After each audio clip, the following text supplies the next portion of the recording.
अस्सलामुअलैकुम वरहमतुल्लाहि वबरकातुहू। नाज़रीन कराम, आज मैं किस जगह पर बैठा हुआ हूँ। जी हाँ मेरे दोस्तों, ये मस्जिद का वज़ू खाना है और मस्जिद के वज़ू खाने में आज मैं इसलिए बैठा हूँ कि मैं आज आपको वज़ू करने का प्रैक्टिकल तरीका बताता हूँ कि वज़ू किस तरीके से की जाती है, वज़ू में क्या क्या फ़र्ज़ है, वो सारी चीज़ें मैं इस वीडियो के ज़रिए आज मैं आपको बताता हूँ। आपसे गुजारिश है कि हमारे वीडियो को एंड तक ज़रूर देखें। सबसे पहले ये समझ लें कि वज़ू में 4 बातें फ़र्ज़ हैं। वज़ू में 4 बातें फ़र्ज़ है। सबसे पहला फ़र्ज़ है चेहरा धोना, बाल निकलने की जगह से यानी बाल उगने की जगह से टोड़ी के नीचे तक, एक कान की लौ से दूसरे कान की लौ तक। दूसरा फ़र्ज़ है दोनों कोहनियों समेत दोनों हाथ को धोना, और तीसरा फ़र्ज़ है चौथाई सर का मसा करना, और चौथा फ़र्ज़ है दोनों पैर को टखनों समेत धोना। तो आइए मैं आपको वज़ू का प्रैक्टिकल तरीका यानी वज़ू बनाकर दिखाता हूँ। तो आपसे गुजारिश है कि आपकी अगर गलतियाँ होती हो तो आप अपनी गलती को ज़रूर सुधारने की कोशिश करें। सबसे पहले आप जो है वज़ू बनाने से पहले आप नियत कर लेंगे। नियत दिल के इरादे का नाम है, नियत दिल के इरादे का नाम है। बिस्मिल्लाहिर्रहमानिर्रहीम पढ़ लेंगे। उसके बाद में जो है फिर आपको क्या करना है, वज़ू बनाना शुरू करना है। किस तरीके से वज़ू बनाएंगे और सबसे पहले क्या धोएंगे वो मैं आपको प्रैक्टिकल करके बता रहा हूँ। आप हमारे वीडियो को देखते रहिए। सबसे पहले ये अपना इस तरीके से कर लेंगे, दोनों हाथों के कपड़ों को इस तरीके से उठा लेंगे।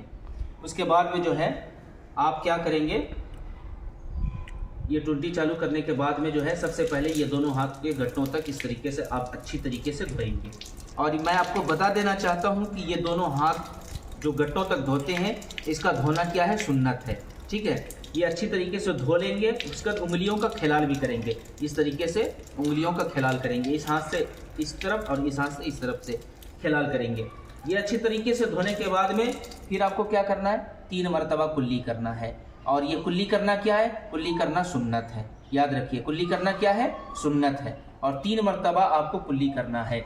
और एक बात मैं आपको बता देना चाहता हूँ, मिसवाक अगर है तो आप मिसवाक भी कर सकते हैं। मिसवाक करना मेरे आका सल्लल्लाहु अलैहि वसल्लम की सुन्नत है। और अगर मिसवाक नहीं है तो ये आपके पास उंगली है, ये शहादत की उंगली से अपने जो है दांतों को भी मांजना है। और कैसे मांजना है वो मैं आपको बताता हूँ। सबसे पहले 1 मरतबा ये पानी लेंगे और उसके बाद मुंह में डालेंगे। ये 1 मरतबा कुल्ली हो गया। फिर दूसरी मरतबा पानी लेंगे, ये 2 मरतबा हो गया, ये 2 कुल्ली हुआ। ये सुन्नत तरीका मैं आपको बता रहा हूँ, ये सुन्नत है। ये कुल्ली करना क्या है, सुन्नत है। ये 2 मरतबा हुआ। अब जो है ये शहादत की उंगली से जो है अपने दांतों को मांजेंगे, ये इस तरीके से मांज के फिर उसके बाद पानी लेंगे। फिर उसके बाद ये कुल्ली करेंगे। एक बात तो और भी ध्यान रखें कि अगर आप रोज़े से हैं तो गरारा नहीं करना है, और अगर आपका रोज़ा नहीं है तो फिर आपको गरारा भी करना है, ताकि आप जो है पानी हलक तक पहुंचाएं। या हलक तक पहुंचाना पानी ज़रूरी है। अगर अंदर तक सूखा रह गया तो दोस्तों आपका वज़ू नहीं होगा। तो गरारा किस तरीके से करना है वो भी मैं आपको करके बताता हूँ। ये इस तरीके से गरारा कर लेना है, मतलब प्रैक्टिकल बता रहा हूँ। लेकिन 3 मरतबा ही के अंदर जो है ये गरारा भी करना, ये सुन्नत है। और अगर 4 बार कुल्ली कर लिए, 5 बार कुल्ली कर लिए, फिर भी आपका वज़ू हो जाएगा। लेकिन 3 मरतबा ये कुल्ली करना ये सुन्नत से साबित है। ठीक है, फिर उसके बाद में जो है आप 3 मरतबा अपने नाक के अंदर पानी चढ़ाएं। नरम हड्डी तक आपको पानी पहुँचाना ज़रूरी है। तो आप क्या करेंगे, 1 मरतबा इससे पानी लेंगे, फिर उसके बाद नाक के अंदर पहुँचाएंगे। ये 1 बार हुआ। फिर दोबारा लेंगे पानी, फिर नाक में इस तरीके से पहुंचाएंगे। ये 2 हो गया। 2 होने के बाद जो है आप बाएं हाथ की ये छोटी उंगली से जो है दोनों नाक के सुराखों में जो है ये आप डालेंगे, और जो भी रतूबत जो भी गंदगी है उसको साफ करके फिर इसको अच्छी तरीके से धो लेंगे। धोने के बाद जो है फिर तीसरी मरतबा नाक में पानी चढ़ाएंगे। जब ये 3 मरतबा आपका हो जाएगा, ये जो नाक में पानी चढ़ाना ये भी सुन्नत है। अब आपको हम बताते हैं चेहरा धोना। और ये चेहरा धोना वज़ू में क्या है, ये फ़र्ज़ है। बाल उगने की जगह से थोड़ी के नीचे तक, एक कान की लो से दूसरे कान की लो तक, ये चेहरा धोना फ़र्ज़ है। तो मैं आपको बताता हूँ किस तरीके से आपको चेहरा धोना है। ये इस तरीके से पानी लेंगे, उसके बाद में जो है आप अपने चेहरे को धोएंगे। ये इस तरीके से अपने चेहरे को धोएंगे।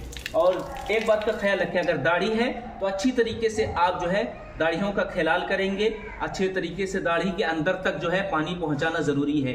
अगर बाल बराबर भी सूखा रह गया तो आपका वजू नहीं होगा, जब आपका वजू नहीं होगा तो फिर आपकी नमाज भी नहीं होगी। तो दोस्तों अच्छी तरीके से आपको जो है चेहरे को धोना है और बिल्कुल बालों के जड़ जड़ तक पानी पहुंचाना ये ज़रूरी है। ये एक मरतबा मैंने आपको करके बताया, ये फ़र्ज अदा हो गया।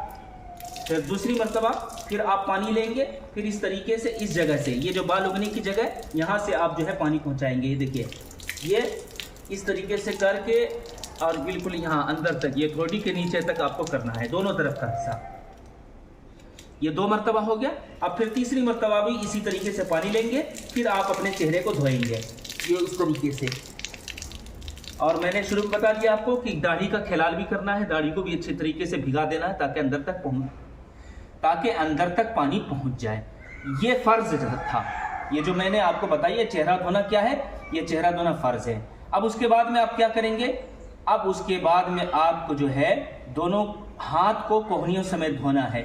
अब दोनों हाथ का मतलब कि एक साथ में दोनों हाथ को नहीं धोना है, बल्कि एक एक करके धोना है। पहले दाहिने हाथ को धोएंगे, फिर बाएं हाथ को धोएंगे। और किस तरीके से धोना है, ये कोहनियों समेत धोना है इस तरीके से। अगर यहाँ ये जो कोहनी आपको दिखाई दे रहा है, अगर इस नीचे धोएंगे और यहाँ पर सूखा रह गया तो फिर भी आपका वजू नहीं होगा। इसीलिए आपको कोहनियों समेत, कोहनी के ऊपर तक का हिस्सा यहाँ तक अब धोएंगे ताकि हमारा बिल्कुल पूरा हाथ धुला चला जाए, जो मैं आपको करके बता रहा हूँ। और ये फ़र्ज है, ये दोनों हाथ धोना क्या है, ये फ़र्ज है।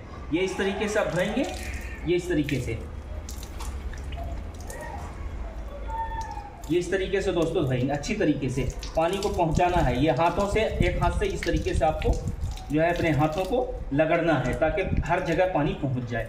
और एक बात का ध्यान रखें, बहुत सारे लोग क्या करते हैं, हाथ धोने के बाद जो है फिर 3 मरतबा ऐसा करते हैं, ये इस तरीके से करते हैं। हालांकि ये कोई सुन्नत से साबित नहीं है। आपसे गुजारिश है कि जो मैंने आपको करके बताया बस यूँ इस तरीके से धोना है। अगर आपके घर में नल लगा हुआ है तो और अच्छा है, बेहतर है, अच्छी तरीके से वजू कराएंगे, अच्छी तरीके से वजू करेंगे।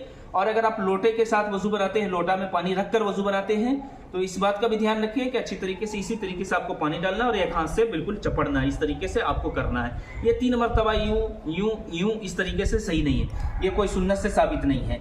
ये एक मरतबा हमने हाथ धो लिया बिल्कुल अच्छी तरीके से, देखिए कोहनियों समेत। फिर दूसरे हाथ को भी इसी तरीके से आपको धोना है। ये देखिए, ये इस तरीके से धोएंगे।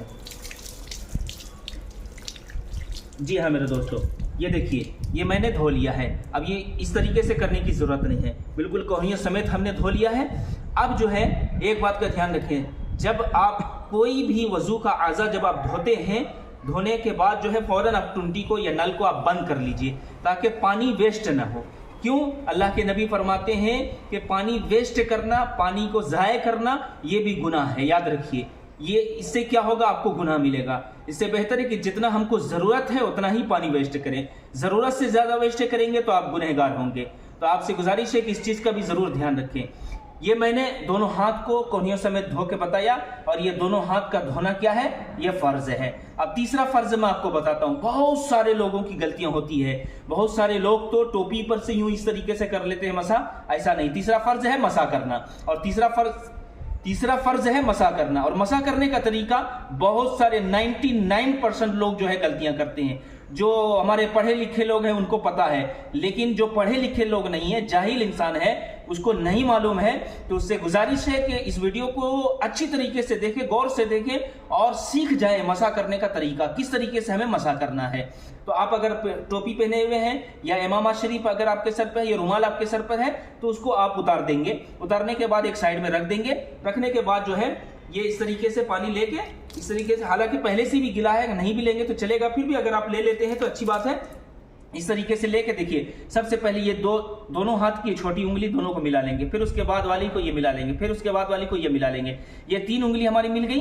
3 उंगली को मिलने के बाद में एक चीज का ध्यान रखिए दोस्तों, इस तरीके से जो है ये बाल उगने की जगह से हम लेकर जाएंगे, चौथाई सर का मसा बिल्कुल आधे में लाएंगे तो ये हमारा चौथाई सर का मसा हो जाएगा। लेकिन हम इस चीज का ध्यान रखें कि जब हम लेकर जाएंगे तो ये हमारा ये सर से चिपकता हुआ चलेगा, और जब वापिस लाएंगे तो ये हमारा चिपकता हुआ आएगा। याद रखिए, लेकर जाने में इसको नहीं चिपकाना है और लाने में जो है इसको नहीं चिपकाना है, बस इस चीज का ध्यान रखिए। ये देखिए मैं आपको करके बता रहा हूँ। ये इस तरीके से तीनों उंगली को मिला लेंगे, उसके बाद में जो है इस तरीके से मसा करेंगे। आप यहाँ से रखेंगे और यहाँ से बिल्कुल यूं इस तरीके से लाए, ये छोड़ दीजिए। छोड़ने के बाद फिर ये हथेली, दोनों हथेली जो है इस तरीके से लाएंगे कान के ऊपर वाले हिस्से से, इस तरीके से, ये इस तरीके से लाए। अब ये दोनों शहादत की उंगली, ये दोनों शहादत की उंगली दोनों कानों के सुराखों में इस तरीके से जो है डालेंगे। फिर कान के सुराख के बाद जो ये सारा हिस्सा है, ये सारे हिस्से में जो है ये दोनों उंगली से इस तरीके से पानी पहुंचाएंगे। उसके बाद में जो है ये दोनों अंगूठों से कान के पिछले हिस्से का भी मसा करेंगे। याद रखिए, ये लोग, बहुत सारे लोग की गलतियां होती, नहीं करते हैं, बस इस तरीके से करते हैं और फिर पैर धो लेते हैं, तो इससे वजू नहीं होता है। फिर उसके बाद ये दोनों अंगूठे से ये कान के पिछले हिस्से को इस तरीके से ऐसे करेंगे, ऐसा इस तरीके से करेंगे। फिर उसके बाद जो है एक मर्तबा गर्दन का मसा करेंगे। बहुत सारे लोग गर्दन का भी मसा नहीं करते, मालूम नहीं है, हालांकि मालूम अगर रहता तो जरूर करता। इसलिए आपसे गुजारिश है कि हमारे वीडियो को पूरा देखें। गर्दन का मसा करना, अगर आप गर्दन का सही मानों में हर वक्त पांचों वक्त की नमाज में अगर वजू बनाते हैं, आप गर्दन का भी मसा करते हैं, तो याद रखिए दोस्तों, आपको भूलने की बीमारी नहीं होगी।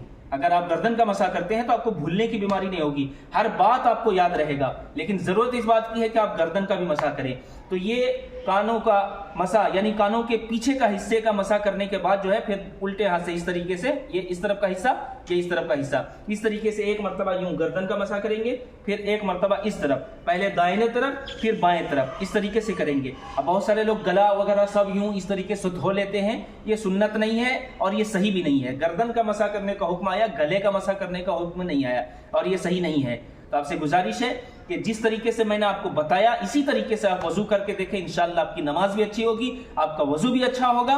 और चौथा फर्ज जो है, वो चौथा फर्ज है पैर धोना। और पैर धोना किस तरीके से है मैं आपको बता देता हूं। किस तरीके से पैर धोएंगे, ये आपने, ये हड्डी देख रहे हैं, ये हड्डी के ऊपर तक बिल्कुल जो है आप अपने पैर को धोएंगे। सबसे पहले दाहिना पैर धोएंगे और दाहिना पैर इस तरीके से धोएंगे। देखिए मैं आपको धो के बता रहा हूं, ये इस तरीके से आपको धोना है।